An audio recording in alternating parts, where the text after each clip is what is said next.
According to NEP, what is the passing marks for degree for 60 and 40?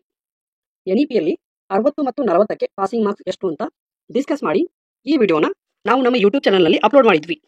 ಆದರೂ ಕೂಡ ಇನ್ನೂ ಬಹಳ ಜನರಿಗೆ ಇದು ಒಂದು ಕನ್ಫ್ಯೂಷನ್ ಇದೆ. ಏನಪ್ಪ ಆ ಕನ್ಫ್ಯೂಷನ್ ಅಂದರೆ 60ಕ್ಕೆ ಪಾಸಿಂಗ್ ಮಾರ್ಕ್ಸ್ 21 ಅಥವಾ 24 ಅಂತ ಡೌಟ್ಸ್ ಇದೆ.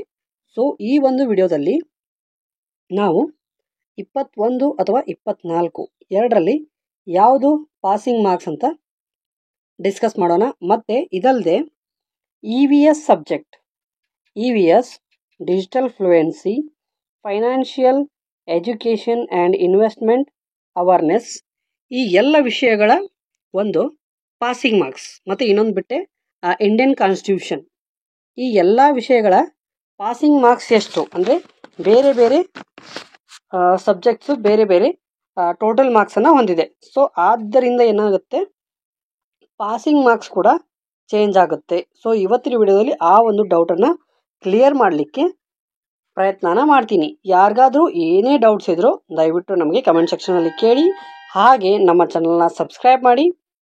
ಬನ್ನಿ ಹಾಗಾದರೆ ವಿಡಿಯೋನ ಸ್ಟಾರ್ಟ್ ಮಾಡೋಣ. ಸ್ನೇಹಿತರೆ, ಮತ್ತೊಮ್ಮೆ ನಮಸ್ಕಾರ. NEP ಸೊಲ್ಯೂಷನ್ಸ್ ಯೂಟ್ಯೂಬ್ ಚಾನಲ್ಗೆ ನಿಮಗೆಲ್ಲ ಸ್ವಾಗತ. ಡೈರೆಕ್ಟಾಗಿ ವಿಡಿಯೋನ ಸ್ಟಾರ್ಟ್ ಮಾಡೋಣ. ಸೊ ಮೊದಲಿಗೆ ರಿಟರ್ನ್ ಆರ್ ಥಿಯರಿ ಎಕ್ಸಾಮ್ 60ಕ್ಕೆ ನಿಮ್ಮ ಥಿಯರಿ ಎಕ್ಸಾಮ್ನ ತಗೋತಾರೆ. ಅಂದರೆ ಥಿಯರಿ ಎಕ್ಸಾಮ್ ನೀವು 60 ಅಂಕದ ಒಂದು ಪ್ರಶ್ನೆ ಪತ್ರಿಕೆ ಇರುತ್ತೆ. ನೀವು ಪಾಸ್ ಆಗಬೇಕಂದ್ರೆ, ಥಿಯರಿ ಎಕ್ಸಾಮ್ನಲ್ಲಿ ಪಾಸ್ ಆಗಬೇಕಂದ್ರೆ ಎಷ್ಟು ಅಂಕ ತೆಗೆದುಕೊಳ್ಬೇಕು? 60ಕ್ಕೆ ಎಷ್ಟು ಅಂಕ ತೆಗೆದುಕೊಳ್ಬೇಕಂದ್ರೆ 21 ಅಂತ ಮೊದಲಿತ್ತು. ಆದರೆ ಈಗ ಯೂನಿವರ್ಸಿಟಿಯವರು ಡಿಸ್ಕಸ್ ಮಾಡಿ 24 ಅಂಕನ ಕೂಡ ಇಟ್ಟಿದ್ದಾರೆ. ಸೊ ಇನ್ನೂ ಕೂಡ ಯೂನಿವರ್ಸಿಟಿಯವರಿಗೆ ಕನ್ಫ್ಯೂಸ್ ಇದೆ ಯಾವುದು ಫೈನಲ್ ಮಾಡಬೇಕು ಅಂತ. ಸೊ ನೀವು ಪಾಸ್ ಆಗಬೇಕಾದ್ರೆ 21ರಿಂದ 24 ಅಂಕ ತೆಗೆದುಕೊಳ್ಬೇಕು ಕಡ್ಡಾಯವಾಗಿ. ಸೊ 21, 24 ಈ ಎರಡರ ನಡುವೆ ತಗೊಂಡ್ರೆ ಹೇಗೆ ಅಂತ ಡೌಟ್ ಇಟ್ಕೊಳ್ಬೇಡಿ. 24 passing marks, 24 is the passing marks. But ಗಣಿತದಿಂದ ಕ್ಯಾಲ್ಕುಲೇಟ್ ಮಾಡಿ ನೋಡಿದಾಗ, ಮ್ಯಾಥಮೆಟಿಕಲಿ ಕ್ಯಾಲ್ಕುಲೇಟ್ ಮಾಡಿ ನೋಡಿದಾಗ 21 ಅಂತ ಬರುತ್ತೆ. ಆದರೆ ಯೂನಿವರ್ಸಿಟಿಯವರು, ರಾಣಿ ಚೆನ್ನಮ್ಮ ಯೂನಿವರ್ಸಿಟಿಯವರು ಏನು ಹೇಳ್ತಾ ಇದ್ದಾರೆ, 24 RCUB ರಾಣಿ ಚೆನ್ನಮ್ಮ ಯೂನಿವರ್ಸಿಟಿ ಬೆಳಗಾವಿ ಅವರ ಪ್ರಕಾರ 24 ಪಾಸಿಂಗ್ ಮಾರ್ಕ್ಸ್ ಆಗತ್ತೆ. ಇದಾದ ನಂತರ 40ಗೆ ಅಂದರೆ ನಿಮಗೇನು ಇಂಟರ್ನಲ್ ಮಾರ್ಕ್ಸ್ ಹಾಕ್ತಾರಲ್ಲ 40 ಅಂಕ. ಸೊ ಅದಕ್ಕೆ ಪಾಸಿಂಗ್ ಮಾರ್ಕ್ಸ್ ಎಷ್ಟು ಅಂತ ನೋಡಿದಾಗ 14. ಇದರಲ್ಲಿ ಯಾವುದೇ ರೀತಿಯ ಬದಲಾವಣೆ ಇಲ್ಲ. 60ಕ್ಕೆ 60 ಅಂಕದ ಪ್ರಶ್ನೆ ಪತ್ರಿಕೆಗೆ ನೀವು 24 ತೆಗೆದುಕೊಳ್ಬೇಕು ಮತ್ತು 40ಕ್ಕೆ 14 ಅಂಕವನ್ನು ತೆಗೆದುಕೊಳ್ಬೇಕು. ಇದಾದ ನಂತರ EVS ಅಂದರೆ ಎನ್ವಿರಾನ್ಮೆಂಟಲ್ ಸ್ಟಡೀಸ್, ಪರಿಸರ ಅಧ್ಯಯನ. ಇದು ನಿಮಗೆ 30 ಅಂಕದ ಒಂದು ಪರೀಕ್ಷೆ ನಡೆಯುತ್ತೆ. ಸೊ 30 ಅಂಕದ ಪರೀಕ್ಷೆಯಲ್ಲಿ ನೀವು ಪಾಸ್ ಆಗಬೇಕಂದ್ರೆ 11 ಮಾರ್ಕ್ಸನ್ನು ತೆಗೆದುಕೊಳ್ಬೇಕು. ಎಷ್ಟು? 11 ಮಾರ್ಕ್ಸನ್ನು ತೆಗೆದುಕೊಂಡ್ರೆ ನೀವು EVS ಎಕ್ಸಾಮನ್ನು ಪಾಸ್ ಆಗ್ತೀರಾ. ಅದಾದ ನಂತರ ನೋಡೋದಾದರೆ financial education and investment awareness, financial education and investment awareness 50 ಅಂಕದ ಪರೀಕ್ಷೆ ನಡೆಯುತ್ತೆ. ಸೊ ಈ ಒಂದು 50 ಅಂಕದ ಪರೀಕ್ಷೆಯಲ್ಲಿ ನೀವು ಪಾಸ್ ಆಗಬೇಕಂದ್ರೆ 18 ಅಂಕವನ್ನು ತೆಗೆದುಕೊಳ್ಬೇಕು. ಎಷ್ಟು? 18 ಅಂಕ. 18 marks is the passing marks for the 50 in financial education and investment awareness subject. Got it?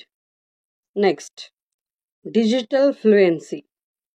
Digital fluency ಪರೀಕ್ಷೆಯಲ್ಲಿ ನೀವು ಪಾಸ್ ಆಗಬೇಕಂದ್ರೆ 25 ಅಂಕದ ಪರೀಕ್ಷೆ ನಡೆಯುತ್ತೆ. ಸೊ ನೀವು ಪಾಸ್ ಆಗಬೇಕಂದ್ರೆ 9 ಅಂಕಗಳನ್ನ ಪಡೆದುಕೊಳ್ಬೇಕು. 9 ಮಾರ್ಕ್ಸ್. 9 ಅಂಕವನ್ನು ಪಡೆದುಕೊಂಡ್ರೆ ನಿಮ್ಮ ಡಿಜಿಟಲ್ ಫ್ಲೂಯೆನ್ಸಿ ಎಕ್ಸಾಮ್ ಪಾಸ್ ಆಗುತ್ತೆ.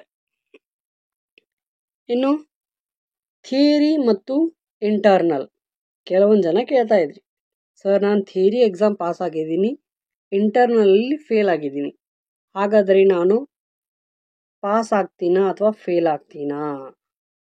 ಸೊ ಯೂನಿವರ್ಸಿಟಿಯವರ ಪ್ರಕಾರ 60ಕ್ಕೆ 24 ಅಥವಾ 21 ಪಾಸಿಂಗ್ ಮಾರ್ಕ್ಸು, 40ಕ್ಕೆ ಎಷ್ಟು 14, ಟೋಟಲ್ ಎಷ್ಟಾಗುತ್ತೆ 35. ಟೋಟಲ್ ಎಷ್ಟು ಅಂಕ ಆಗುತ್ತೆ 35 ಅಂಕ ಆಗುತ್ತೆ. ಸೊ 100ಕ್ಕೆ 35 ಆಗಬೇಕಂದ್ರೆ ನೀವು 60ಕ್ಕೆ 21 ಮತ್ತು 40ಕ್ಕೆ 14. ಆದರೆ ಇಂಟರ್ನಲ್ನಲ್ಲಿ ಅಥವಾ ಥಿಯರಿಯಲ್ಲಿ ಯೂನಿವರ್ಸಿಟಿಯವರ ಪ್ರಕಾರ ಎಷ್ಟು ತಗೋಬೇಕು ನೀವು 24 ಅಂಕನ ತಗೋಬೇಕು. ಅಂದಾಗ ಮಾತ್ರ ನಿಮ್ಮ ಥಿಯರಿ ಎಕ್ಸಾಮ್ ಪಾಸ್ ಆಗುತ್ತೆ. ಇನ್ನು ಇಂಟರ್ನಲ್ನಲ್ಲಿ ನೀವು ಪಾಸ್ ಆಗಬೇಕಂದ್ರೆ ಎಷ್ಟು ಅಂಕ ತಗೋಬೇಕು 14. ಈ ಒಂದು ಅಂಕಗಳನ್ನ ನೀವು ತೆಗೆದುಕೊಂಡೇ ಆದಲ್ಲಿ ನಿಮ್ಮ ಕಂಪ್ಲೀಟ್ ಎಕ್ಸಾಮ್ ಏನಾಗುತ್ತೆ ಪಾಸ್ ಅಂತ ಬರುತ್ತೆ. ಅಥವಾ ಅದರ್ವೈಸ್ ಏನಾಗುತ್ತೆ ಫೇಲ್ ಅಂತ ಬರುತ್ತೆ ರಿಸಲ್ಟ್.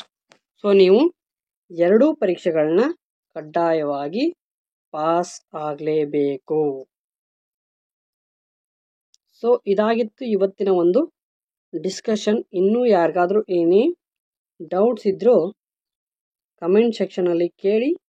ಹಾಗೆ ನಮ್ಮ ಚಾನಲ್ನ ದಯವಿಟ್ಟು ಸಬ್ಸ್ಕ್ರೈಬ್ ಮಾಡಿ. ಮತ್ತು ನಮ್ಮ ಚಾನಲ್ನ ಟೆಲಿಗ್ರಾಮ್ ಮತ್ತು ವಾಟ್ಸಪ್ ಚಾನಲ್ಗಳ ಒಂದು ಲಿಂಕನ್ನು ಕೂಡ ಡಿಸ್ಕ್ರಿಪ್ಷನ್ ಬಾಕ್ಸಲ್ಲಿ ಹಾಕಿರ್ತೀನಿ. ನಮ್ಮ ಚಾನಲ್ಗಳನ್ನ ಕೂಡ ಜಾಯ್ನ್ ಆಗಿ ಸಬ್ಸ್ಕ್ರೈಬ್ ಮಾಡ್ಕೊಳ್ಳಿ ಮತ್ತು ಇನ್ಸ್ಟಂಟ್ ನೋಟಿಫಿಕೇಷನ್ಸನ್ನು ಪಡೆದುಕೊಳ್ಳಿ. ಮತ್ತು ನಿಮ್ಮ ಭೇಟಿ ಮುಂದಿನ ವಿಡಿಯೋದಲ್ಲಿ. Until stay tune to NEP solutions. Bye.